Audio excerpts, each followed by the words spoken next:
రాష్ట్ర స్థాయిలో భూదాన్ బోర్డును తిరిగి ఏర్పాటు చేయాలని ప్రభుత్వ నిర్ణయం. ఇది మంచి నిర్ణయం. ఇది ఈ బోర్డు ఈ బోర్డుని మీరు మళ్ళీ తిరిగి ఏర్పాటు చేయడమే కాదు, అయితే ఈ భూదాని కింద ఎన్ని లక్షల ఎకరాలు ఉన్నాయో అవన్నీ కూడా కబ్జా గురైన ఇల్లు ప్రభుత్వంలో ఉన్న నాయకులు ఉన్నారు, ప్రతిపక్ష పార్టీలో ఉన్న నాయకులు ఉన్నారు, అందరు రాజకీయ నాయకులు ఉన్నారు, కలెక్టర్లు ఉన్నారు, మాజీ కలెక్టర్లు ఉన్నారు. చాలా మంది కూడా అందిన కాడికల్లా ఈ భూములు దోచుకున్నారు, అక్రమ కట్టడాలు కట్టిరు. ఇది మీరు బోర్డుని ఏర్పాటు చేయడం కాదు, ఆ ఉన్న భూములు మొత్తం కూడా వెనక్కి తీసుకోవాలి. త్వరలోనే చైర్మన్ సభ్యుల నియామకం ప్రతిపాదనలు రెడీ చేసి పంపాలని రెవెన్యూ శాఖకు ఆదేశాలు.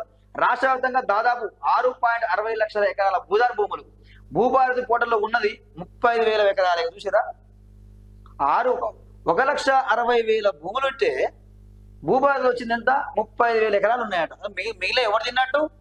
ఎక్కడ పోయినాయి ఆ భూములన్నీ? అవి వెనక్కి తీసుకురా. పంచడానికి పేరు భూములే అంటున్నావు కదా, ఇక్కడ చూసుకుంటే 30,000, ఇంకా 1,30,000 ఎకరాల భూమి ఉన్నది. తీసుకురా, మరి వెనక్కి తీసుకురా. పంచడానికి భూములు ఏమన్నావు కదా, అగో భూమి ఇక్కడ కనిపిస్తుంది కదా. అసైన్ భూములు ఉన్నాయి, చాలా ఉన్నాయి భూములు, గ్రామఖండం భూములు ఉన్నాయి, లక్షల భూములు ఉన్నాయి. ఇక్కడ భూములైనా మీరు చెప్తారు రేవంత్ రెడ్డి, మరి ఎట్లా వేలం పాటేస్తున్నావు? గోద్రేజ్ కంపెనీలకు, అదాని కంపెనీలకు, అంబానీ కంపెనీలకు, కార్పొరేట్ కంపెనీలకు ఎట్లా భూములు వేరే వేసి అమ్ముతున్నావు? దీనికి సమాధానం చెప్పాలి. ఇదా నువ్వు చేసేది? నీకు చిత్తశుద్ధి ఉంటే, దమ్ము ధైర్యం ఉంటే ఈ మాటలు కాదు, ఈ 1,30,000 ఎకరాలు భూమిని వెనక్కి తీసుకొచ్చి ఎవరైతే నిరుపేదలు ఉన్నారో, ఎవరైతే భూములని పేదలు ఉన్నారో వాళ్ళకి వంచాలి.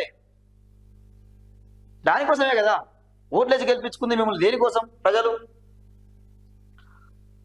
చాలా చోట్ల అన్యాక్రాంతం, అక్రమ రిజిస్ట్రేషన్లు, వాటి నిర్వహణ పర్యవేక్షణ కోసం బోర్డు ఏర్పాటు మనం భారత వస్తా ఉన్నాం.